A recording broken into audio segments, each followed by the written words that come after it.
Pemirsa Live Channel yang saya kasihi dalam nama Tuhan Yesus Kristus, kembali lagi bersama saya Temi Ivaldi HE dalam program Biji Sesawi.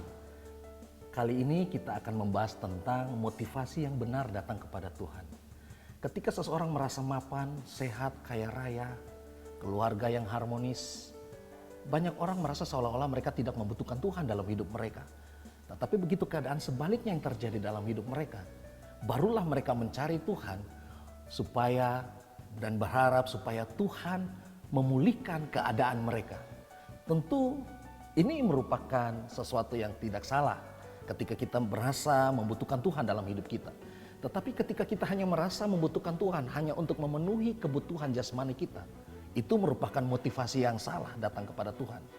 Ada satu kisah dalam Lukas pasal 17 ayat yang 11 dan seterusnya, di mana ketika Yesus hendak berjalan ke Yerusalem, menyusuri perbatasan Samaria dan Galilea, datanglah 10 orang kusta menghampirinya dan berdiri agak jauh, dan mereka berseru dengan suara yang nyaring, "Yesus Guru anak Daud, kasihanilah kami. Yesus Guru anak Daud, kasihanilah kami." Kenapa? Mereka memiliki masalah yang sama, tetapi tidak semua datang dengan motivasi yang sama. Ketika Yesus berpaling kepada mereka dan melihat mereka, lalu Yesus berkata, "Pulanglah dan perlihatkan dirimu kepada para imam." Dan 9 orang di antara mereka mengalami mujizat Tuhan pemulihan, tetapi mereka tidak berbalik lagi kepada Yesus dan memuliakan Allah. Tetapi ada satu orang yang namanya seorang Samaria.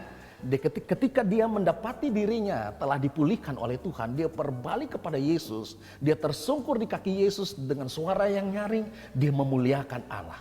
Inilah motivasi yang benar datang kepada Tuhan, yaitu kita datang kepada Tuhan, kita menyadari bahwa kita membutuhkan Tuhan secara total dalam hidup kita.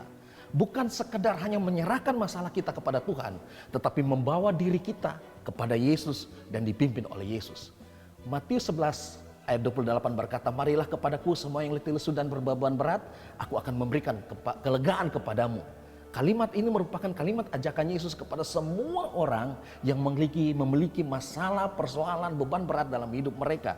Supaya mereka datang kepada Yesus bukan menyerahkan masalah mereka, tetapi memberi diri mereka untuk dipimpin oleh Yesus. Maka Yesus berkata, "Aku akan memberikan kelegaan, ketenangan kepada engkau untuk melewati setiap persoalan di dalam hidupmu." Datang kepada Yesus bukan memberikan masalahmu, tetapi bawa hidupmu, menyerahkannya kepada Yesus untuk dipimpin olehnya. Maka kehidupan yang penuh dengan ketenangan menjadi bagian hidupmu. Tuhan Yesus memberkati kita semua jadi pribadi-pribadi yang mengasihi Tuhan lebih dari segalanya. Amin.